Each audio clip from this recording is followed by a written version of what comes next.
நாட்டுக்கோழி வளர்க்குற நண்பர்கள் அனைவருக்கும் வணக்கம். நம்ம இந்த கோழிக்கு வந்து அடை வச்சு கிட்டத்தட்ட 20, 21 நாள் ஆச்சு. சரி என்னாச்சுன்னு போய் பார்க்கலான்னு நம்ம போனப்ப, கிட்டத்தட்ட இன்னைக்கு பார்த்தீங்கன்னா, குஞ்சு எல்லாமே பொரிச்சிருச்சு. பட் ஒரு சில முட்டைகள் மட்டும் இன்னும் குஞ்சு பொரிக்காம இருந்துச்சு.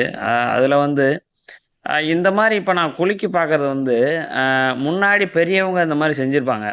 இப்பலாம் பார்த்தீங்கன்னா, நம்ம வந்து ஈஸியா நம்ம வந்து லைட் அடிச்சு, அதாவது செல்ஃபோன் லைட்ல லைட் அடிச்சு பார்த்துர்றோம். பட்டு முன்னாடி பார்த்தீங்கன்னா, இந்த மாரி குலுக்கி பார்த்தா கண்டுபிடிப்பாங்க. அதாவது அ காதுகிட்ட வச்சு முட்டைய குலுக்கும்போது, தண்ணி சவுண்டு மாரி வந்துச்சு அப்புட்ன்னா, அது வந்து கூமுட்டை. சரிங்களா? அ அதே இது வந்து காதுகிட்ட வச்சு குலுக்கும்போது, தண்ணி சவுண்டு வராம, கொஞ்சம் கெட்டியா இருந்துச்சு அப்புட்ன்னா, அது வந்து குஞ்சு இருக்கு அப்புட்ன்னு அர்த்தம்.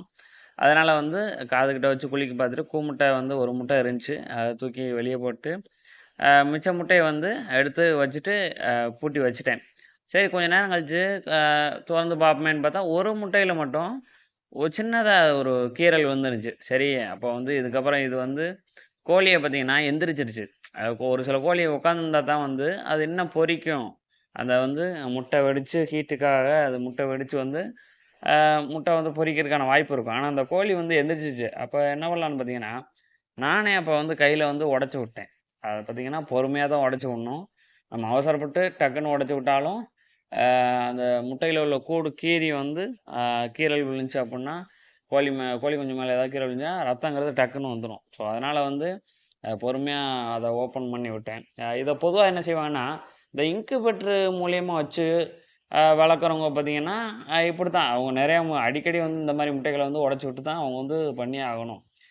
இது கோழி மூலியமா வைக்கிறதுனால 20, 21 நாளு அந்த ஒரு டைம் இருக்கிறதுனால, அது கண்டிப்பா வந்து அ முடிஞ்ச அளவுக்கு எல்லா முட்டையும் ஒரே சமயத்தில வந்து ஹீட் மூலியமா உடைஞ்சு வெளிய வந்துரும்.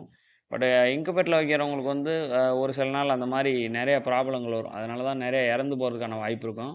நம்ம கோழி மூலியமா வைக்கிறதுனால இழப்புகள் வந்து எப்பவுமே தவிர்க்கலாம். சரிங்களா?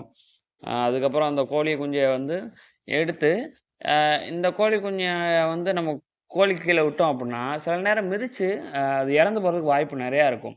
அதனால தான் பார்த்தீங்கன்னா, உடனே பார்த்தீங்கன்னா, அத எடுத்து கூண்டுக்குள்ள விட்டு, அத மட்டும் தனியா வச்சு, அ அத வந்து எப்படியாவது காப்பாத்தியே ஆகணும் அப்படிங்கிறதுக்காக, அத என்ன செஞ்சேன் அப்படின்னீங்கன்னா, லைட்டு போட்டு, அ அ அதுக்கு மட்டும் லைட்டு இப்ப அந்த கோழி கூண்டுக்குள்ள அந்த கோழிய விட்டு, அதுக்கு மட்டும் ப்ரூடிங் செட்டப் மாரி ஒரு லைட்ட தூக்கி போட்டேன்.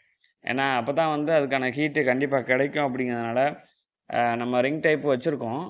ரிங் டைப்புக்குள்ள அத கோழிய விட்டு, குஞ்சுகளையும் விட்டுட்டு, அதுக்கான ஹீட்டு மட்டும் கிடைக்கிற மாரி கரெக்ட்டா அத இறக்கி லைட்ட மட்டும் இறக்கி வச்சுட்டேன். நீங்களே பார்த்தீங்கன்னா, அ இத இத செய்றது வந்து ரொம்ப யூஸ்ஃபுல்லா இருக்கும். ஏன்னா, குஞ்சு பொறந்த உடனே நம்ம கோழிக்கிட்ட விட்டோம் அப்டின்னா, ஒரு சில கோழி வந்து சில நேரம் மிதிச்சு இறந்து போற கோழி குஞ்சுகள் இறந்து போறதுக்கு நெறைய வாய்ப்பு இருக்கும். இப்போ கூட அதனால தான் நம்ம பார்த்தீங்கன்னா, அந்த கோழி குஞ்ச தனியா விட்டுட்டோம். கொஞ்ச நேரம் கழிச்சு பார்த்தீங்கன்னா, அந்த கோழி குஞ்சு தவந்து தவந்து போய் அந்த லைட்டு பக்கத்திலேயே போய் உட்காந்துக்குச்சு. அது ரொம்ப ஆச்சரியமா இருந்துச்சு. ஏன்னா, அதுக்கான ஹீட்டு தேவைங்கிறதுனால அது போய் உட்காந்துக்குது. இப்போ பார்த்தீங்கன்னா, அது ஆக்டிவா இருக்கு. இப்ப அது நல்லாவே ஆக்டிவா இருக்கு.